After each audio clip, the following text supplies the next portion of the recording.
Selamat sore untuk kita semua. Selamat sore, Pak. Oke.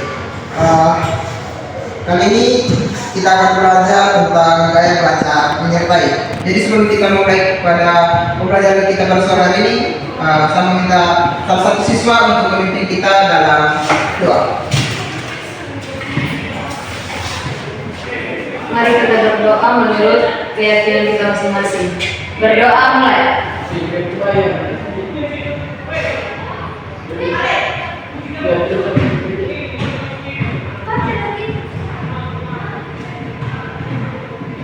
Berdoa selesai.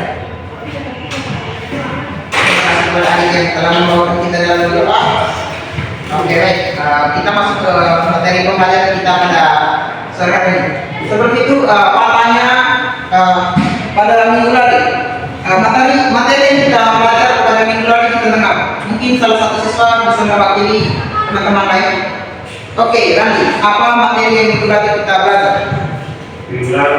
Materi minggu lalu yang kita belajar itu teori belajar metode. Oke, baik. Benar sekali. Minggu lalu kita belajar tentang teori belajar metode. Jadi kali ini kita akan belajar tentang belajar dan pembelajaran.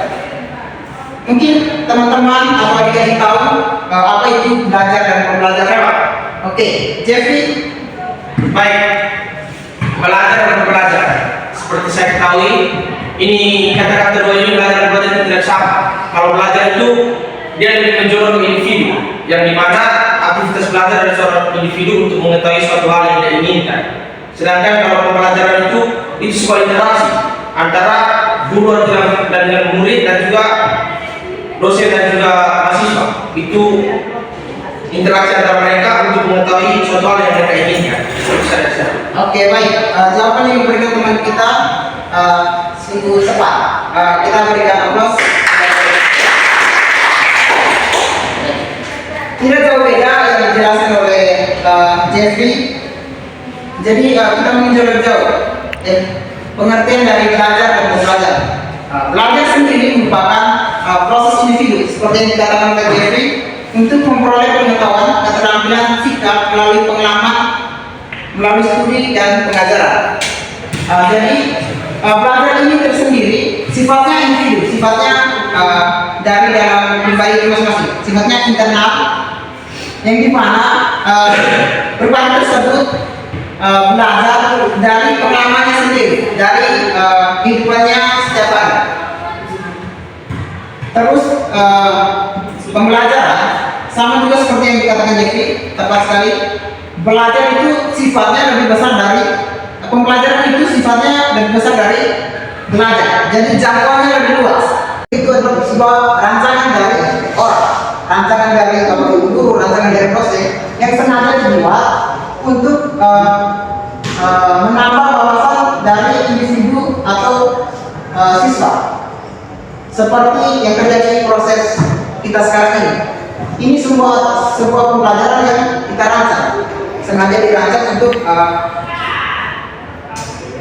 kita lakukan sehingga adanya timbal balik antara siswa dengan dosen. Ketiga itu faktor-faktor yang mempengaruhi proses belajar. Jadi belajar sendiri juga ada dipengaruhi beberapa faktor. Yang pertama faktor individu atau faktor internal. Jadi ada beberapa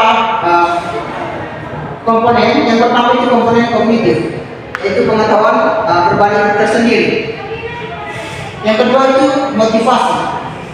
Dia walaupun dia memiliki pengetahuan, tetapi motivasi dalam dirinya itu lemah, sama saja. Di mana motivasi itu ada dua, yaitu internal dan eksternal, dari dalam maupun dari luar. Terus gaya belajar. Nah, gaya belajar juga sangat mempengaruhi. Walaupun dia memiliki kognitif yang baik, motivasi yang baik, tetapi gaya belajarnya salah, itu juga sangat mempengaruhi. Yang kedua itu pengalaman sebelumnya. Jadi pengalaman sebelumnya itu apakah dia benar-benar memanfaatkannya atau tidak? Yang artinya, yang sebelumnya dia kurang mahir. Dia harus belajar dari pengalaman sebelumnya. Ini saya kurang mahir, jadi saya harus belajar dari pengalaman ini supaya kedepannya saya lebih baik. Terus yang kedua lingkungan. Lingkungan sangat berpengaruh terhadap pribadi seseorang, di mana tempat tinggal dia itu sangat mempengaruhi baik itu kondisi fisik, sosial, emosional, termasuk yang mendukung dari keluarga dan teman. Yang ketiga itu metode pembelajaran. Strategi dan pendekatan yang digunakan seperti pembelajaran aktif dan kolaboratif.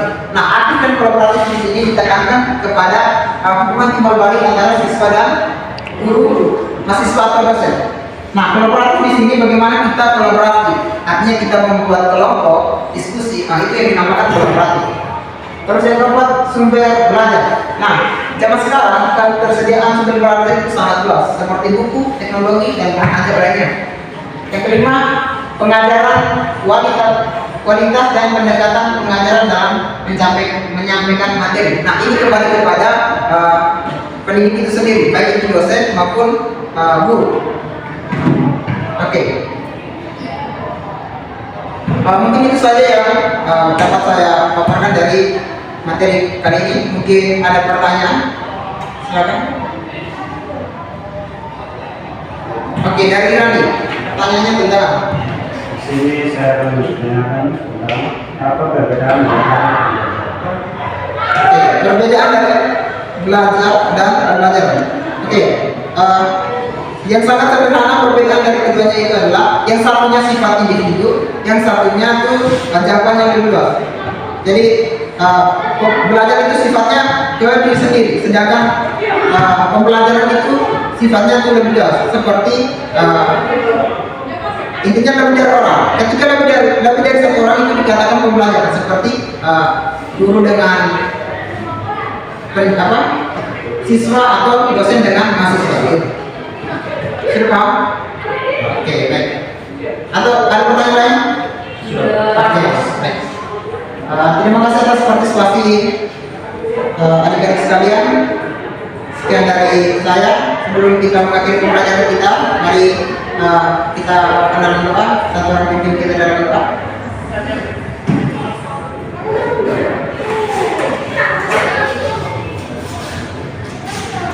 Berdoa sesuai dengan ajaran masing-masing. Berdoa mulai.